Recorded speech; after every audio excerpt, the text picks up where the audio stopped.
ये मैंने जो ये अपना 10 लाख का चेक मांग रहे जो कि हमारी पॉलिसी के विपरीत है। हमारी पॉलिसी जो HKRL के तहत था ये कर्मचारी आउटसोर्स पे, तो इसमें 3 लाख रुपए फाइनेंशियल असिस्टेंस है, प्लस में जो इनका एम्प्लॉयमेंट असिस्टेंस के लिए जो भी इसका लीगल हायर होगा उसका हम अपना अप्रूवल के लिए फाइल भेज देंगे जी जल्दी से जल्दी। और LWF से इसके 2.5 लाख रुपए बनेंगे और EPF से इसकी पेंशन बनेगी और SDFC से 15 लाख रुपए है। प्लस में अगर बच्चे ने कभी जो जिसके साथ हादसा हुआ हर केस उसने कभी डेबिट कार्ड वगैरह यूज़ किया तो 50 लाख रुपीज़ तक पहुंच जाएगी, 15 से 50 लाख तक भी। तो इसमें यही है, जितना जल्दी हम कागजात पूरी करने की कोशिश करेंगे, जितना जो भी इसका जल्दी हो सके कंपनसेशन वगैरह वो दिलवाने की। हादसे का कारण क्या रहा है वैसे? हादसे का कारण सर अभी इन्वेस्टिगेशन नहीं हो पाई है, जैसी भी इन्वेस्टिगेशन होगी वो आपको। आप कौन कौन अधिकारी उस टाइम पे मौजूद थे पावर स्टेशन पे? उस टाइम JE भी था उसके साथ में और SDO जस्ट निकला था, वो रास्ते में ही था टुवर्ड्स अपने घर के लिए। तो जैसे उसको इंटीमेशन हुई वो वापस से वहाँ पे चला गया, फिर उसने मेरे को भी बताया, मैंने उसको कहा कि भाई हॉस्पिटल में ले जाओ जल्दी से जल्दी, तो सिविल हॉस्पिटल भी ले गया, वहाँ से फिर उन्होंने गुरु नानक को रेफर कर दिया। तो वहाँ पे जाके हमें कोई फ्रूटफुल रिजल्ट नहीं मिले उसके बेचारे के। अच्छा, मृतक जो हरकेश है, जो काम कर रहा था, तो उसके पास में कोई टूल किट नहीं थी, जो हादसे का बड़ा कारण नहीं, टूल किट का सर उसमें कोई वो नहीं था, उसको बस अर्थ करनी थी केवल, बाकी जैसा होगा वो मैं आपको। करंट भी तो डिस्चार्ज तो नहीं था ना उस टाइम पे? नहीं, डिस्चार्ज था जी, करंट वो डिस्चार्ज था। फिर कहाँ से करंट आ गया? वो एक बार इन्वेस्टिगेशन का मुद्दा है जी। हम तो यही खड़े हैं। मेरे एक सवाल मेरा एक्शन साहब, ये जो हादसे हैं आए दिन हादसे होते रहते हैं, 3-4 हादसों का तो यहाँ जिक्र किया प्रधानमंत्री, तो इन हादसों पर रोक कैसे और कब लगेगी? क्या ये अंतिम हादसा होगा?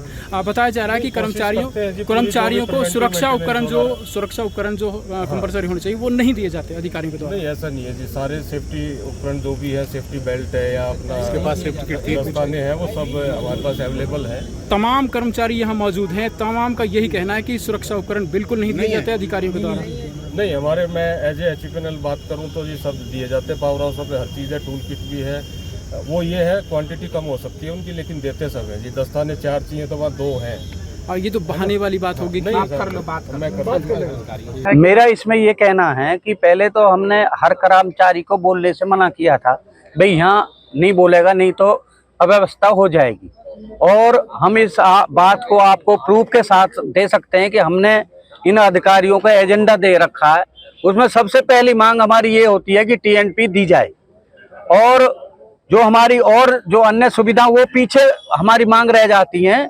पहली मांग हमारी होती है भाई हमें जीवन या बचाने के लिए हमें TNP मुहैया किए जाए, लेकिन नहीं करते। और मान लीजिए कोई यूनियन के दबाव में या किसी उसमें इन्होंने दे भी दिया, जिस तरह एक्शन साहब ने खुद कबूला कि मान लो हमें जरूरत तो 10 की है, दे दिए एक जगह ले लो, एक 2 जगह ले लो। और ये हमारी बिजली की जो TNP है वो जरूरी नहीं है कि भाई 2 महीना ही चले, 6 महीने ही चले।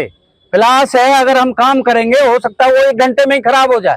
जो दस्ताने जिनसे हम काम करते हैं, पहले तो जो अच्छी क्वालिटी के जो TNP है वो आती नहीं है। मान लीजिए कोई खराब क्वालिटी की भी कम उसमें आ भी गई तो उसको अगर हम काम करते हैं तो वो फट जाते हैं, और उनकी कोई ये नहीं है कि भाई 6 महीने चलेंगे या 4 महीने चलेंगे। हम लगातार बातचीत हुई है, पहले भी हमारी एक बार एक्शन DS के यहाँ भी हम गए थे, प्रदर्शन किया था, और एक्शन के यहाँ भी हमने जो हमारा सुखदेव कोंडल का कर्मचारी मरा था यहाँ भी किया था। और हम लगातार इन्हीं बातों के लिए कर रहे हैं। हमारे कर्मचारी जो है लगातार काम करते हुए मरते जा रहे हैं। और राजेश जी, ये जनता जो यहाँ खड़ी हुई है, इनका भी और हमारा भी यही सवाल है आपसे, जो यूनियन के जो नेता है उनसे भी, तो ये जो हादसे होते हैं सुरक्षा उपकरण नहीं होने के कारण से, तो इन पर रोक कब लगेगी? आपकी यूनियन और अधिकारी क्या जवाब देते हैं इसमें? देखिए, हम कर्मचारी लेवल पर और कर्मचारियों से हर प्रोग्राम में, हर मीटिंग में ये अनुरोध करते हैं कि भाई जीवन से बड़ी कोई चीज नहीं है। हो सकता है आज की तारीख में बिजली के लिए बहुत बड़ा दबाव कर्मचारियों के ऊपर रहता है, और अधिकारी भी उत्पीड़न करते हैं, दबाव डालते हैं जल्दी से जल्दी बिजली चालू करने के लिए। और जनता का भी आजकल जो मोबाइल सिस्टम चला हुआ है, हर जगह मोबाइल दे रखा है, तो और बिना बिजली इतनी जरूरी चीज है, चाहे गांव हो, चाहे शहर हो, चाहे उद्योग हो, इन सब में बहुत जरूरी है। और 5 मिनट भी 10 मिनट भी अगर बिजली कहीं चली जाती है, कहीं ब्रेक फेल हो गए, कहीं कोई और दिक्कत आ गई, तो उसमें लगातार जनता का प्रेशर रहता है। और एक चीज ये है कि भाई उनको अच्छा TNP नहीं हो रहा, और एक जनता का प्रेशर दिमाग पर रहता है, कर्मचारियों की संख्या कम है।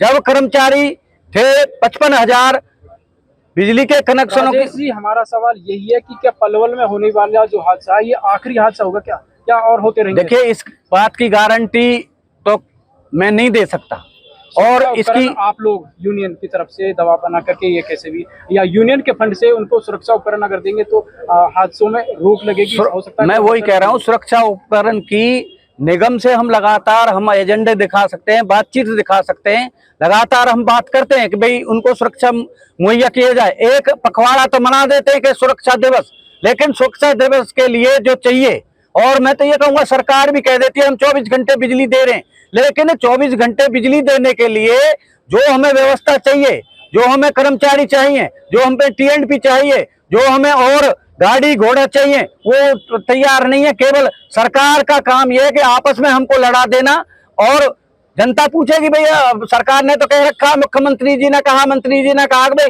हम 24 घंटे बिजली दे रहे हैं और आप बिजली नहीं दे रहे, तो वो हमारे पास कर्मचारी पूरी संख्या में होंगे, हमारे पास TNP होगी, और जो हमारी जो लाइन है वो नहीं होंगी, पुरानी लाइन चली हुई है, हादसे होंगे।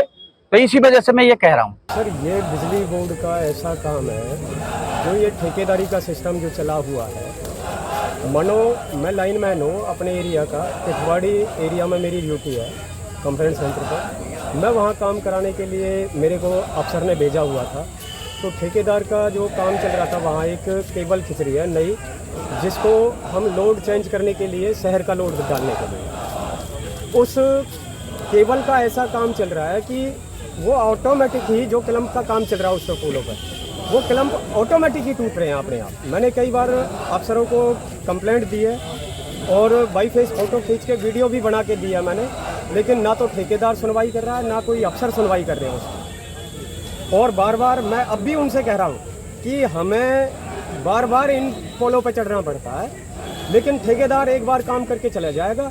ये कर्मचारी मैं नहीं रहूँगा, कोई और कर्मचारी आएगा यहाँ, लेकिन किसी की कोई सुनवाई नहीं है।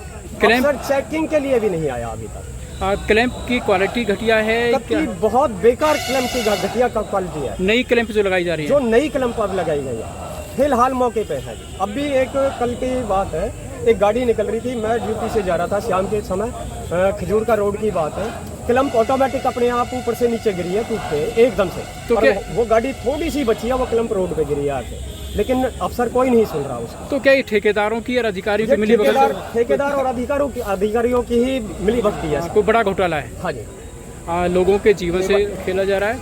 केबल भी डैमेज गिरी जा रही है, क्लम्प भी डैमेज गिरे जा रही हैं, कंप्लेंट दे रहे हैं तो कोई सुनवाई नहीं, क्योंकि वहाँ लाइनमैनों को बंद कर देते हैं गैल बोलने से। अफसरों का तो मनमानी काम चल रहा है।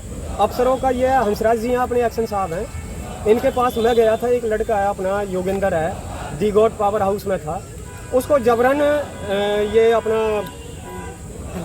बगोला के पास एक पावर हाउस है, उसमें ज़बरदस्ती उसको भेजा गया है।